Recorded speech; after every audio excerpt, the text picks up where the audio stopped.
Les filles, comme prévu, je vous partage la recette de... attendez, je vais vous montrer. Vous savez, comme ça, ici, comme ça.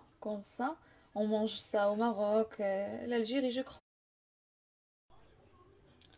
Les filles, comme prévu, je vous partage la recette de... attendez, je vais vous montrer. Vous savez, comme ça, ici, comme ça.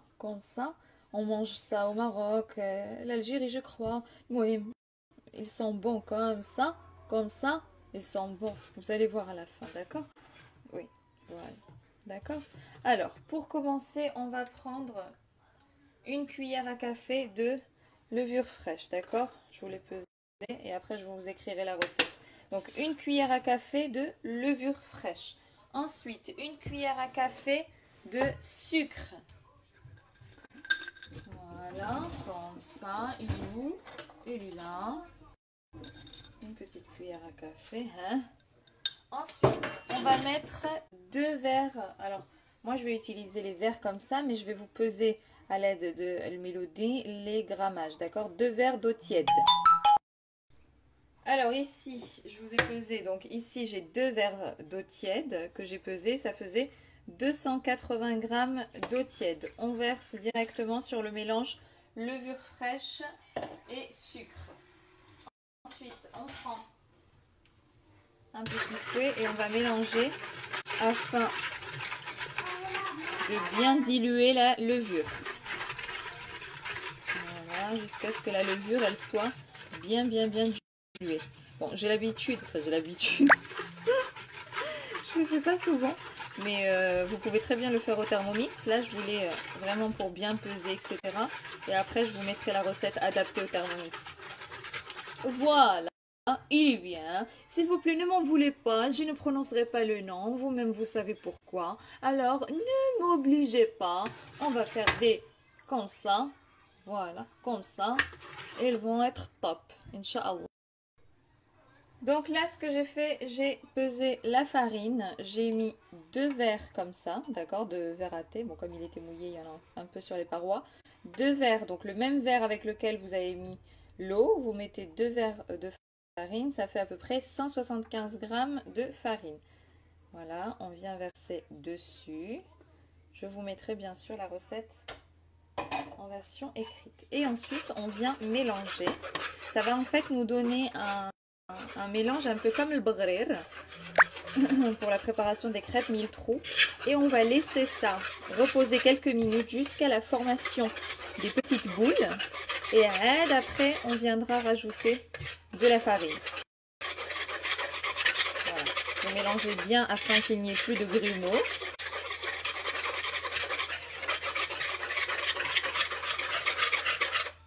Vous mélangez bien. Et ensuite, on va couvrir. Donc, quand on a bien mélangé qu'il n'y a plus de grumeaux et qu'il y a ces petits trous, ces petites bulles, on va couvrir comme ça et on va laisser reposer 10 à 15 minutes. Bien sûr, vous pouvez prendre un plat un petit peu moins grand parce que Miloud, s'il voit que je vais utiliser tout ça, peut-être que je ne pourrai pas finir la recette. D'accord? À tous. À la Jaya. Alors les filles, quand on a fini d'attendre les 15 minutes de pause, vous enlevez donc le petit film alimentaire. Là, on va rajouter une cuillère à café de sel.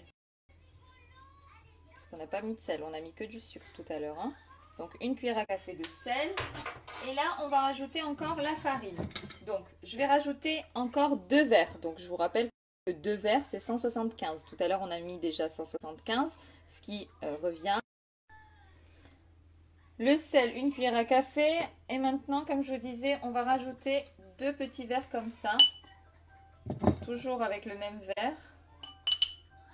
Donc on a mis tout à l'heure 175 grammes et maintenant encore 175 grammes, donc 350 grammes de farine. Je rajoute donc mon premier verre. Hop. Le deuxième. C'est pratique de prendre comme ça. Hop.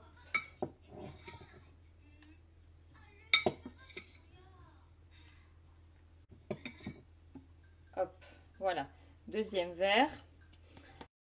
Et je vais en remplir un troisième que je vais laisser de côté et je vais voir en fonction de comment ma pâte est, si c'est nécessaire d'en rajouter ou pas. Je sais qu'il y en a beaucoup qui ont vraiment besoin des grammages.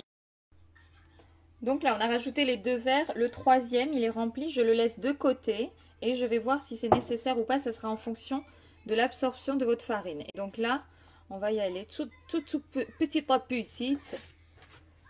Voilà, on va ramasser, ramasser, ramasser. On va voir si c'est nécessaire de rajouter. Donc elle est très collante, c'est tout à fait normal. Hein.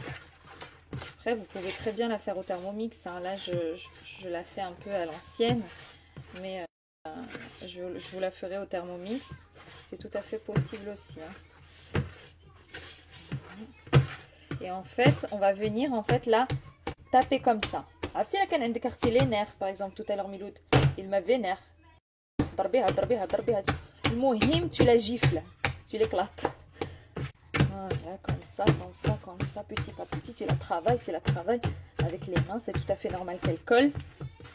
On va voir. Oh. Donc voilà, toujours comme ça, vraiment pour bien la travailler. Donc là, je vois qu'il est nécessaire d'en rajouter un petit peu. Je vais vraiment rajouter, moi j'utilise la T45. Hein.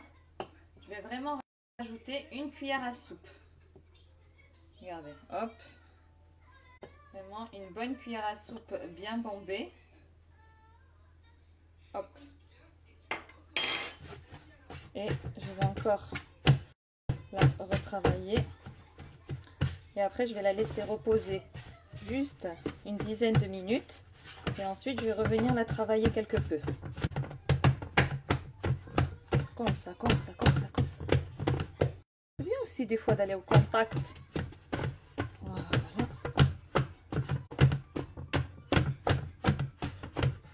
Donc, vous la retravaillez un peu. Et après, quand vous sentez que ça va mieux, qu'il n'y a pas de grumeaux et que c'est bien mélangé. Donc, après l'avoir bien tapé, etc., j'ai juste transvasé dans un autre récipient plus petit.